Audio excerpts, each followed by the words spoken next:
দোলার বাঙালিয়ান রান্নাঘরে নিয়ে চলে আসলাম কচুরমুখী নিরামিষভাবে সাদামাটা পাতলা ঝোল। গরমকালে পাতলা ঝোল খাওয়াটাই আমাদের শরীরের জন্য ভালো। আর এই কচুরমুখী দিয়ে কিভাবে আমি ঝোল বানালাম তাহলে দেখে নিন।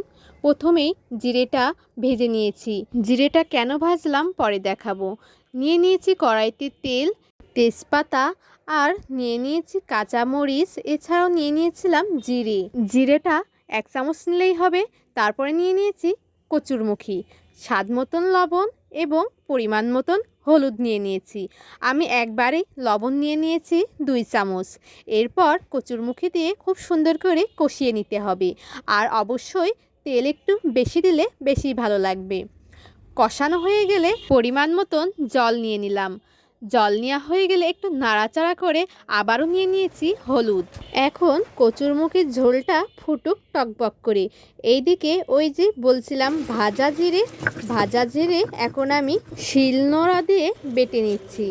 দেখুন আমি কত সুন্দর করে শিলনোড়া দিয়ে বাটনা করছি। ভাজা জিরে কিন্তু অবশ্যই কচুরমুখীর ঝোলে দিতে হবে, তাহলে স্বাদ এবং সুগন্ধ খুবই ভালো লাগবে। ভাজা জিরে এমনভাবে বাটতে হবে যাতে খুব সুন্দর মিহি হয়। দেখুন আমি কি দারুণ করে মিহি করে নিয়েছি। এখন আরও মিহি করতে হবে, তার জন্য আরেকটু বাটনা করে নিলাম। হয়ে গেছে, এখন তুলে নিলাম একটি বাটিতে। এখনকার দিনে শিলনোড়ায় কেউ ব্যবহারই করে না, কিন্তু শিলনোড়ার খাবার খেতে অনেক ভালো লাগে। তাই আপনারা যতটা সম্ভব শিলনোড়ার ব্যবহারটা করবেন। এইদিকে ওই জিরে বাটাটা দিয়ে নিলাম।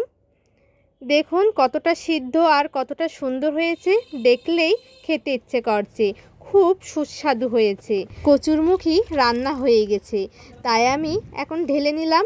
কার কেমন লেগেছে অবশ্যই জানাবেন। এছাড়াও ভিডিওর শেষে কিন্তু অবশ্যই লাইক, কমেন্ট, শেয়ার করবেন। টাটা।